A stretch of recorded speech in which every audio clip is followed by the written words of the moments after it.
No time for stories about sticking his hand in a blender or anything. That would just take up the whole 5:30 segments or shorter. With us now on the West Shore Hotline is Audacy NFL insider Ross Tucker.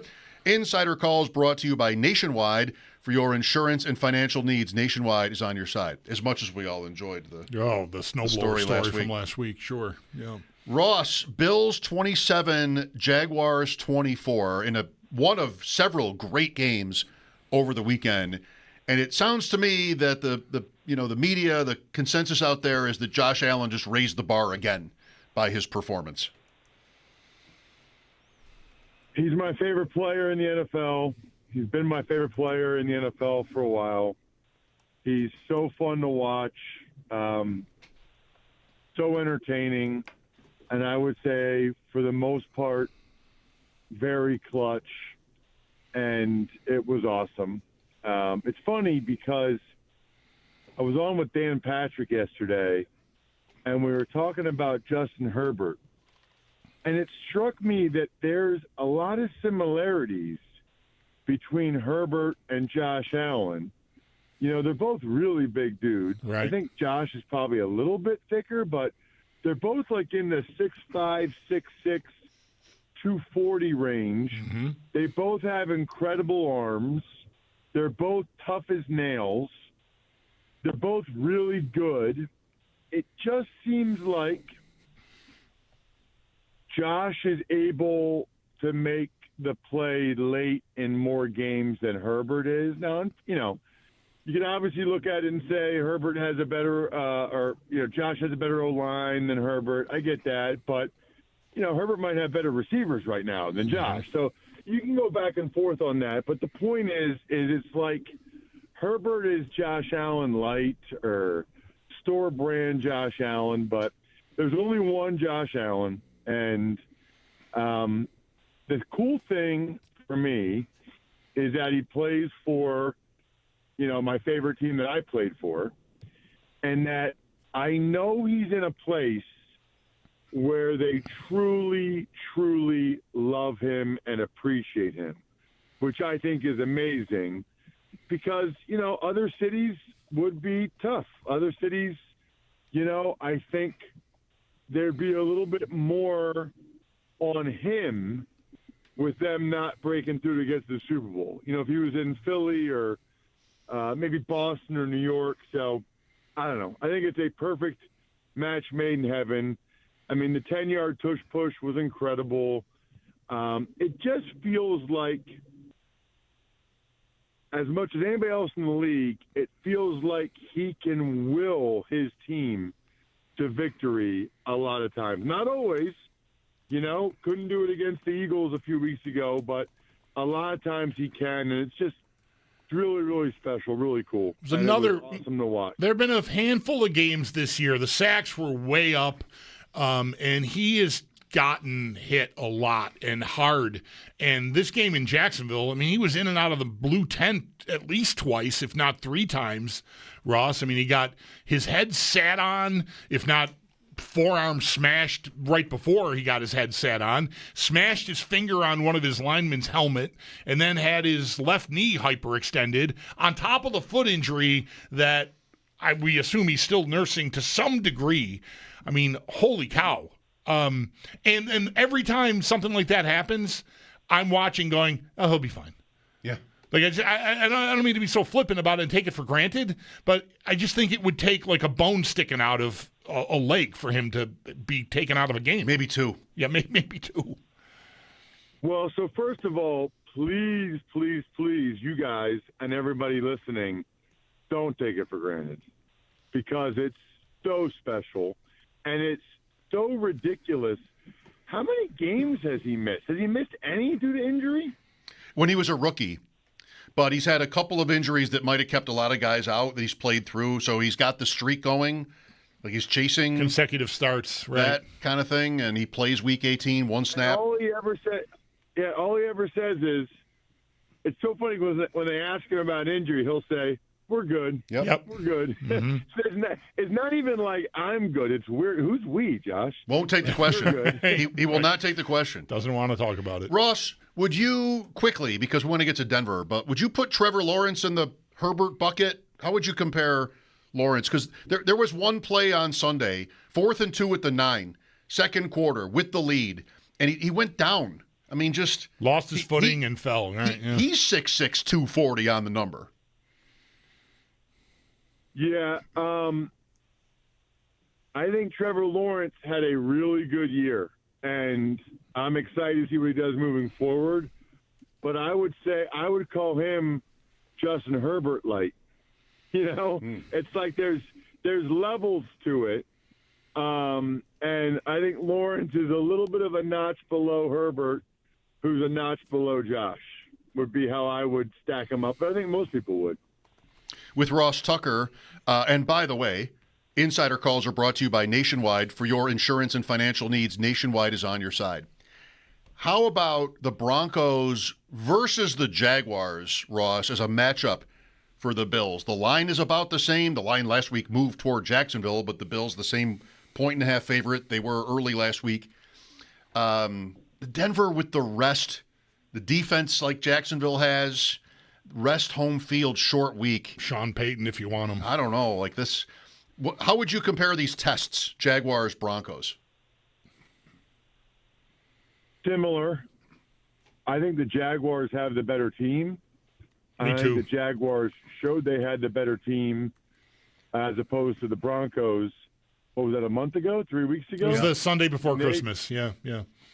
Yeah, I mean, they went into Denver, and they were clearly better. Now, different matchups and different whatever, but I think the Broncos have a nice team, but I don't think it's anything that the Bills should be scared about. I told you guys last week, I said this on last Wednesday's Ross Tucker football podcast. I thought the winner of Jags-Bills was going to the Super Bowl, and I still feel that way. And I'll make my picks tomorrow on the Ross Tucker podcast, and we did the Even Money betting podcast today. I like the two road teams in the AFC. I like the two underdogs. I actually think the AFC Championship game is going to be the Buffalo Bills at the Houston Texans, which when's the last time a team hosted the AFC Championship game and it was the first playoff game they hosted that year? We'll look that up. I mean, that just doesn't happen. That's like impossible, you would think, but it's not. I mean, I think the Texans, now, both of them are on short weeks, going against teams with more rest and playing at home and all that. I don't really care. I mean, and in particular, if it was a neutral site game, I would really like the Bills and the Texans in those matchups. But the Texans' defense is just incredible. And the Bills have Josh Allen. The Bills have the best player. I mean, say it out loud, okay? Even if you look at the betting line, it's going to be a close game between the Broncos and the Bills. Almost everybody agrees. Are you really taking – and I know he's done it a few times this year. I know he has. But are you really taking Bo Nix and the Denver Broncos against Josh Allen and the Buffalo Bills in a close game? I'm not. Ross, if I could – McDermott versus Peyton is an interesting one. If I could stop you here, it's so interesting to hear you say that because the last 2 years, as fond as you are of Allen and the Bills overall, you said the opposite about them, Mahomes, Burrow, right? Like if it really comes down to this game, who do you take? And it's not funny. It makes sense to me. I'm not saying different, but now you've got a playoff field where the proverbial shoe is on the other foot here. Allen's and the best guy standing. Ross, like that. It's a different tournament. There's no question that anybody that had been paying attention the last however many years would take Mahomes and the Chiefs in a close game against the Bills because they always win it. That's how it always happens. And I think the same can be said, with Burrow on some level against the Bills, but those guys aren't in it. And so, I don't know. The Broncos have a good team and home field, and Bo Nix has been pretty clutch. But it's the same thing. I'm calling Bears, Rams, on Sunday for Westwood One with Kevin Harlan in Chicago, and Caleb Williams has been really clutch this year. Caleb Williams has got it done. I'm not taking Caleb Williams over Matthew Stafford late in the game. No chance. I mean, and maybe he does it, and that'd be great for him and Bears fans and whatever, but that is one of those where you kind of have to see it to believe it. How about Sean Payton and Sean McDermott in this game? The back end of this season, and certainly on Sunday, we saw it in the second half of the Patriots matchup when the Bills beat them and had the big comeback. McDermott and Bobby Babich and that defense has gotten a lot of credit for really confusing quarterbacks. I heard the phrasing "put Drake May in a blender" numerous times after that meeting late in the season, and the Bills did a great job on that offense, that combination last year in a wild card game. Now it was here, and Nix was a rookie, so he's played twice as many games now as he had in his pocket then. But I feel like McDermott, for all the guff he's taken for and a lot of it rightly so for the defensive performances in the playoffs. Sunday, until Poyer left the field. When Poyer left the field, they got a little in trouble and it seemed like Jacksonville targeted his replacement, Hancock.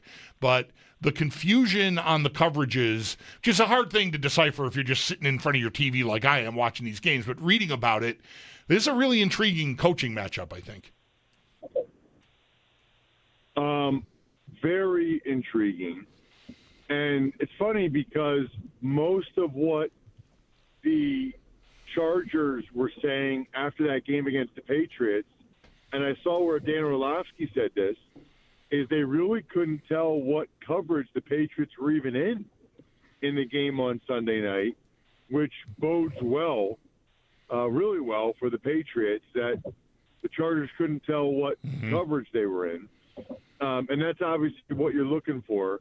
I was actually more so than the actual schematics.